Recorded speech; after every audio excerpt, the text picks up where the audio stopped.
Masih bahas tunjangan rumah dinas nih, 50 juta per bulan. Jadi ada salah satu karyawan kita. Saya aja yang tinggalnya di Bintaro, itu macetnya tuh luar biasa. Ini udah setengah jam di perjalanan masih macet. Tadi kan udah diliatin ya. Ingat ya, ditandain Nafa Urba dari Partai Nasional Demokrat. Ini apa yang dia bilang di videonya. Jadi dia bilang kalau misalkan, aduh, susah banget nih dari Bintaro ke Senayan itu jauh, macet, gek. Dia fungsinya apaan? Duduk di parlemen kalau bukan untuk menyelesaikan masalah-masalah yang dihadapi masyarakat. Macet, dia siapa? Ratu yang dia harus diistimewakan dibandingin masyarakat yang lain.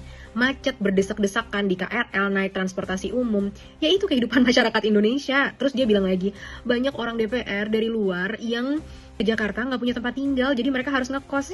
Terus apa yang aneh dari itu semua? Emang dikira karyawan-karyawan saat kita kerja nggak begitu? Aku aja pindah ke negara lain harus bayar sendiri apartemennya gara-gara harus kerja.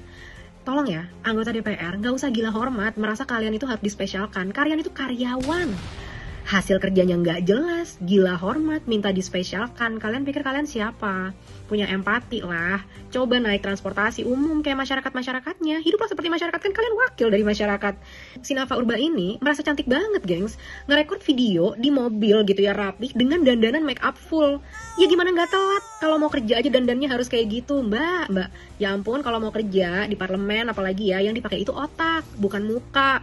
Artis iya, kalau jadi artis harus cantik-cantikan biar makin menarik dan lain sebagainya. Tapi kalau di parlemen yang penting itu ideologi kamu, pemikiran kamu, pengetahuan kamu tentang kemampuan membuat kebijakan, tentang research masalah masyarakat, tentang cara menyelesaikannya, tentang ideologi kamu. Itu yang diminta. Kita mah nggak peduli mau mukanya cantik seperti apa, mau harus dandan seperti apa. Nggak ada yang peduli penampilan kamu kayak apa. Masyarakat tuh masalahnya selesaikan, bukannya malah menambah dan pengen untuk diperlakukan dengan lebih istimewa. Ya nggak masuk akal, gengs. Udahlah, jangan lagi kita pilih artis-artis ini karena mereka memang nggak punya kapabilitas. Mereka yang biasanya acting, ya kan, biasanya nangis-nangis gitu di TV gitu kan, berakting, itu kapabilitasnya beda banget sama untuk menjadi karyawan rakyat di pemerintahan. Semoga ini adalah periode terakhir ada artis-artis yang nggak punya kapabilitas yang duduk di pemerintahan. Banyak artis yang punya kapabilitas, contoh Rika Diah Pitaloka, dia bagus banget ya, dan aku suka sama dia gitu. Dia hasil kerjanya terlihat, dia turun ke lapangan, dia banyak kebijakan-kebijakan yang dia dukung, program-program yang dia dukung dan bagus gitu. Tapi artis-artis yang lain, tolong deh, nggak usah. Mereka itu cuma karena udah nggak ada kerjaan, gengs, nggak bisa cari duit lagi karena modalnya cuma muka doang. Makin tua kan mukanya makin nggak cantik kan. Itu resikonya ya, jadi artis kan dibayar mahal, nabung lah, bikin bisnis lah, ngapain kek.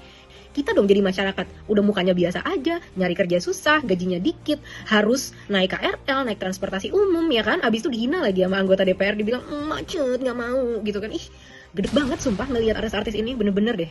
Kelakuannya, mati empatinya.